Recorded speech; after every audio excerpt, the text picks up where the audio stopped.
بریم سراغ سوال چهارم. روش حل مسئله جدیدی رو میخوایم ایشالا توضیح بدیم و آماده باشید دیگه. روش حل مسئله ما روش حل مسئله ساده تر هست. اسمش یکم با اسم ها سعی نکنید ارتباط بگیرید، با مثال ها سعی کنید. مثلا بیارید که منظورش اون یکی حل کردن سواله. خب با روش و مدل حل کردن بفهمیم سوال ها رو، به نظرم راحت تر باشیم. ببینید بچه ها چه سوالی به ما داده. 1/10 به علاوه 1/100 به علاوه 1/1000 به علاوه رفته تا به علاوه 1 چندم 1 میلیاردم. درسته؟ 9 تا صفر داره و رقم دهم ما رو وارد میلیارد میکنه. چطور؟ یعنی وقتی میگن که این سوال را با روش حل مسئله ساده تر مثلا پاسخ دهید، چطور باید حل کنیم؟ این شکلی. ببینید سوال رو فرض کنید قسمت‌های کوچیک‌تر داشت. خب اول بگید که قسمت دوتاییش چجوری میشه پاسخش. یه چک بکنید ببینید که میتونیم فرمولی براش بسازیم، الگویی پیدا کنیم. یکم شبیه روش الگویابی هست. کسی که تفاوتش رو خواست حضوری حالا از خود من بپرسه بهش بگم، ولی اینجا فعلا واردش نمیشم. ببینید اگر فقط 1/10 و 1/100 رو ما بخوایم با هم بخوایم جمع کنیم و سوال میگفتش که فقط این دوتا رو لطفاً پاسخ بده. درسته؟ چطور میشد سوال؟ مساوی میشد با مخرج مشترکی که میگرفتیم. کسر دوم که یکش میمون، ولی کسر اول چون ضرب در 10 شده مخرجش صورتش هم باید ضرب در 10 بشه و میشه 11/100. قبول دارید؟ درسته؟ بالای صفحه رو ببینید. اگر به ما میگفتش که این سه تا کسر رو لطفاً با هم جمع کن، چطور؟ 1/10 به علاوه 1/100 به علاوه 1/1000 مثلا. دوباره مجبور میشدیم که مخرج مشترک رو روی 1000 ببندیم. این صفر خود 1000 1 داشت. 100 ضرب در 10 شده. کسر دومش رو دارم میگم، خودش ضرب در 10 شده، صورتش هم باید ضرب در 10 بشه. 1/10 داریم، ولی کسر اول چون صورتش ضرب در 100 شده، مخرجش ضرب در 100 شده، صورتش هم باید ضرب در 100 بشه. چه عددی به ما میده؟ 111,000. درسته؟ و عدد اول هم که خودش مشخصه، 1/10. با این چیزی که به رنگ آبی می‌نویسم دقت کنید. قبول دارید که جمله اول اگر فقط بود میشد 1/10. جمله های دوم جمع دو تا کسره با همین الگو بود شده 11/100 و جمله سوم شده 111,000. میگیم که بله ما چک کردیم واقعا همینه. پس حاصل این جمع با این الگو برابر است با صورت که تعداد یکش برابر با تعداد صفر مخرج هست. دیگه فرق نداره که تا کجا میخوای ادامه بدی. تا 1 میلیارد میخوای ادامه بدی، تا مثلا فرض کن که 10 میلیارد، 1 میلیون، 100 میلیونم مثلا ادامه بدی. به من بگو که مخرجت چند تا صفر داره، پاسخ اون جمع تا اونجا با این الگوی شما میشه چقدر؟ میشه تعداد صفر 1 2 3 4 مثلا اگه 8 تا باشه 8 تا 1 کنار هم، پایینش با اون مخرجی که شما گفتی. در نهایت میخوام پاسخ بدم. با رنگ آبی پایین نوشتم که الگوی رابطه رو کشف کردم. خب و میگم که بنابراین این جواب برابر است با مخرج آخر 1 2 3 1 2 3 1 2 3 این 1 میلیارد ما. خب به تعداد صفرها 1 بذارم بالا 1 2 3 1 2 3 1 2 3 مثلا 111 میلیون و 111 هزار و 111 1 میلیاردم. عجب عدد جالبی. اینطوری سراغ سوال بعدی. مثل سوال قبلی جمع و تفریق کسرهایی هستش که مخرجشون یک رابطه‌ای با هم دارن. دائما مخرج‌ها مثل اینکه ضرب در هم شدن. 5 شروع کرده شده 25، ضرب در 5 شده 125، 125 هم ضرب در 5 شده 625، رفته تا 15625. این سوال رو لطفاً به روش حل مسئله ساده تر بریم جلو، حل کنید ببینیم که چطور میشه. اول فرض میکنیم که مسئله ما ساده بود و فقط این دوتا کسر رو داشتیم. چه باید میکردیم؟ میگفتیم که مخرج مشترک 1/25 کسر دوم از خودش 1 داشت، میومد صورت. کسر اول 5 بود، 1/5 بود. صورت و مخرج باید ضرب در 5 بشن. 5 5 تا 25 تا، صورت هم ضرب در 5 5 و 5 و 1 6، نهایتا 25. فرض میکنیم که یکم مسئله ما سخت‌تر بود و ما 3 تا کسر داشتیم. مخرج مشترکمون باید 125 بود. 125 به عنوان کسر آخر خودش 1 داشت. کسر وسط 1/25 صورت و مخرج ضرب در 5 باید بشه. درسته؟ 1/25 25 تا 5 تا 125. 1 5 از صورتش میمونه و کسر اول 1/5 ضرب در چند شده بچه‌ها؟ صورت مخرج ضرب در 25 شده. جمع‌بندی 31/125.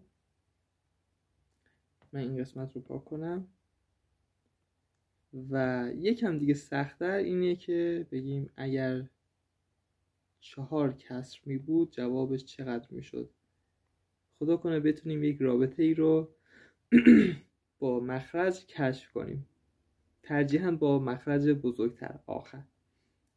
اگر 4 تا کسر داشتیم 1/625 صورتش میموند. کسر قبلیش 1/125 هست. کسر سوم دارم میگم. روی شکل نگاه کنید. 125 ضرب در 5 شده 625. صورتش هم باید ضرب در 5 بشه. 1/25 ضرب در 25 شده صورت مخرجش. درسته؟ 1/25 و 1/5 صورت مخرجش ضرب در 125 شده 625 و 125 رو می نویسم. پاسخ 125 25 150 156 625. حالا آیا میتونید رابطه ای رو کشف کنید با مخرج؟ مثلا بگیم دو جمله ای بود ما، یعنی کسر بزرگتر ما وقتی 1/25 بود جواب شد 625 6/25. قبول دارید بگیم که مثلا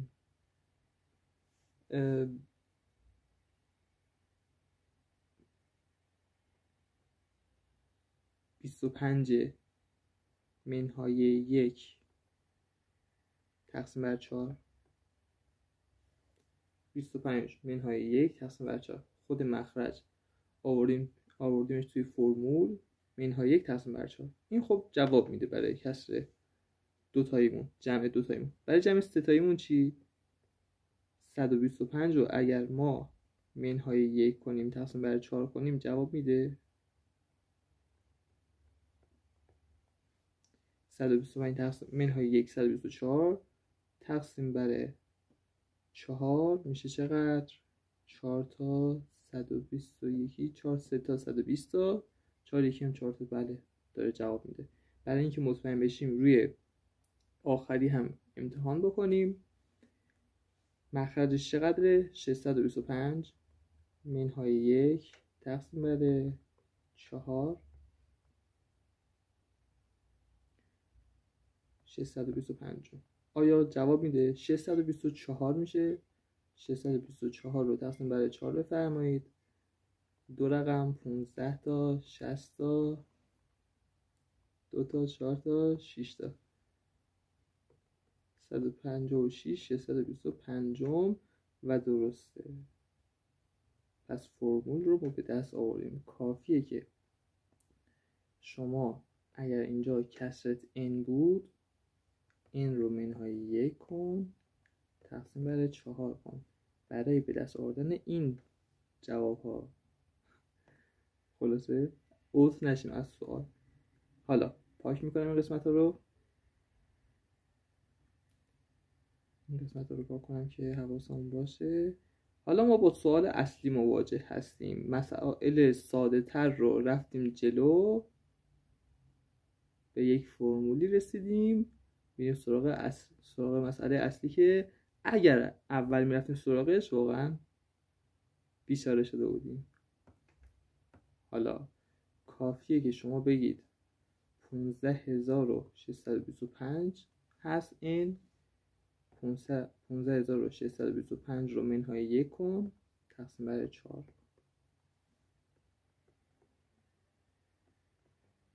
جایگذاری کردم. خب 15625 تقسیم بر 4 12 36 9 0 25.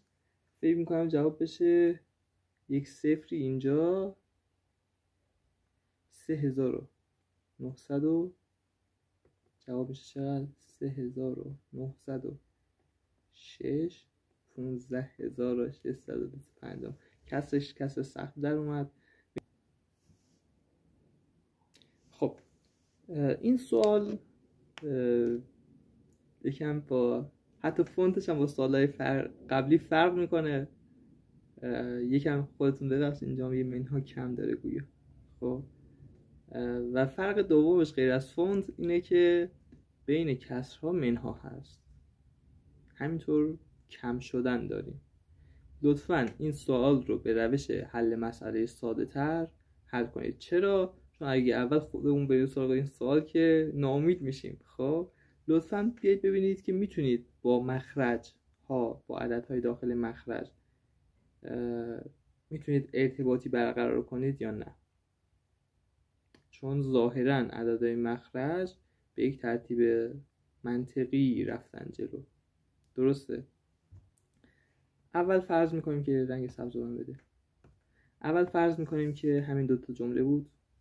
سوال ای کاش 1/2 منهای نتیجه چقدر میشه؟ 1/6. درسته؟ ننوشتن 2 ضرب در 3 پایین. مخرج مشترک باید میگرفتیم. اولی 3 شده، 2 شده، 1 شده، ببخشید 1/6 داشتیم. 3 منهای 1/6 2/6 یعنی 1/3. اگر فقط 3 تا جمله بود چی؟ مجبور میشدیم ببندیم روی 12 چون خودش میشه 12. خودش یک منفی 1 داره. درسته؟